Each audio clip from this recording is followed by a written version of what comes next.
Vamos voltar a descomplicar a oração. Precisamos descomplicar a oração, precisamos muito descomplicar a oração, porque muitos estão entalados nisso aí, estão emperrados na sua vida de oração, a começar pelo fato de não saberem com quem estão falando. Como eu falei no último programa, estamos orando para o Pai. Mas como assim? O Evangelho de João começa com as palavras, no princípio o verbo. Eu não vou ler tudo, mas ele diz assim: o verbo estava no mundo, a partir do versículo 10 do primeiro capítulo, o verbo estava no mundo, o mundo foi feito por meio dele, mas o mundo não o conheceu. Veio para o que era seu e os seus não o receberam. Está falando dos judeus, não é? Mas a todos quantos o receberam, deu-lhes o poder de serem filhos de Deus, a saber, aos que creem no seu nome. Olhe, Deus amou o mundo de tal maneira que ele deu seu Filho para que todo que nele crê se torna filho. Então, quando Jesus, respondendo aos discípulos, quando perguntaram como devemos orar, estava falando que o cristão, o que tem Cristo como seu Senhor e Salvador, deve orar assim: Pai Nosso. Muitos tratam Deus como um ser impessoal, como uma força cósmica, ou como um pai severo, até porque de repente você teve um pai severo e você associa essa figura de pai a Deus com o seu pai, que às vezes é uma convergência infeliz, porque você tem trauma. Mas a verdade é que este Pai Celestial nos quer bem, nos ama você. Ele amou de tal maneira que ele mandou o seu Filho morrer no seu lugar, na cruz, tomando sobre si o castigo que nós merecemos, que você mereceu, por todos os seus pecados, passados e futuros. Cristo tomou seu nome sobre ele. Foi cravado na cruz por você. Então, quando você ora, Pai, é porque foi lhe dado o poder de ser filho de Deus, o direito de ser filho de Deus. Não porque você nasceu com esse direito, ou é seu direito porque você escolheu, mas é seu porque Cristo comprou esse direito para você. E se você crê, isso é um milagre.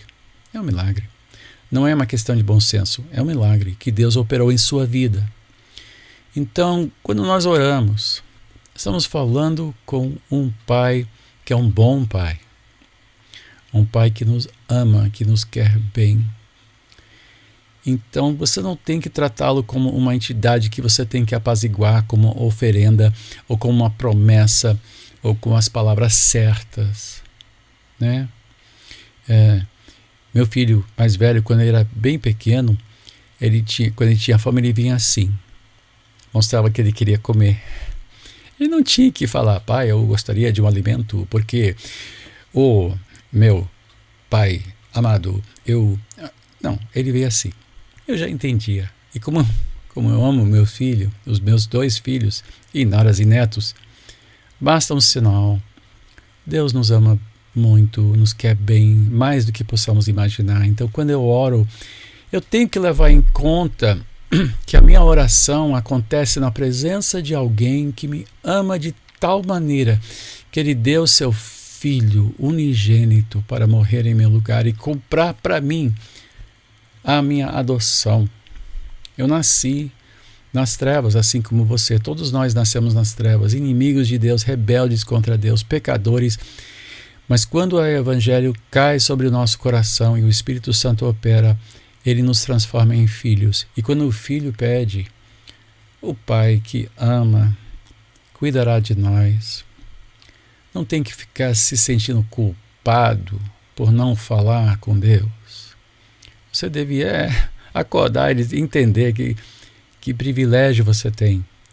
Que privilégio tenho eu de orar e de poder dizer: Pai, que está nos céus, santificado seja o teu nome, venha o teu reino, seja feita a tua vontade em minha vida e aqui na terra como nos céus.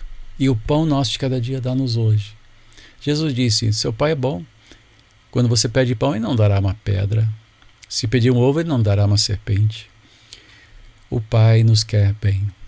É importante lembrar disso, descomplicar isso. Ah, mas eu pequei. Quando o filho peca, quando o filho faz maldade, travessura, o pai corrige, mas ele não deixa de amar. Deus não deixa de te amar. Peça perdão, peça provisão, peça proteção. Deus está conosco, está do seu lado. Você pode orar. Ore sim. Vamos descomplicar esse assunto. Vamos simplesmente pedir. Eu estou no Instagram. Se você tiver perguntas, eu abro para perguntas 1 ou 2 vezes por semana. @BispoWalter. Estou aí. Pode entrar, fazer parte desse canal. Até a próxima. Que Deus te abençoe, que Deus te guarde nesses tempos tão difíceis. Fico por aqui. Um abraço.